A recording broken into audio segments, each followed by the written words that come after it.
ইউরোপের জনপ্রিয় ইউনিভার্সিটির এক বিখ্যাত প্রফেসর ক্লাস নিচ্ছিলেন। হঠাৎ করে তিনি সেকেন্ড বেঞ্চে বসা এক স্টুডেন্টকে ক্লাস থেকে বের হয়ে যেতে বললেন।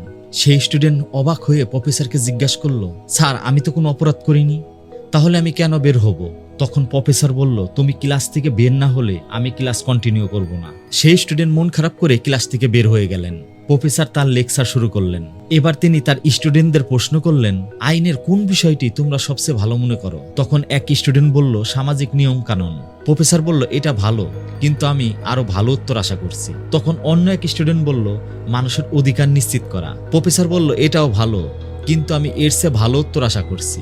তখন অন্য এক স্টুডেন্ট বলল, আমার কাছে মনে হয় আইনের সবচেয়ে ভালো দিক হলো জাস্টিস। উত্তর শুনে প্রফেসর খুশি হয়ে বললেন, এক্স্যাক্টলি, আমি এটাই শুনতে চেয়েছিলাম। ন্যায় বিচার হলো আইনের সবচেয়ে ভালো বিষয়। আচ্ছা এখন বলো, আমি তোমাদের ক্লাসমেটের সাথে একটু আগে অবিচার করিনি?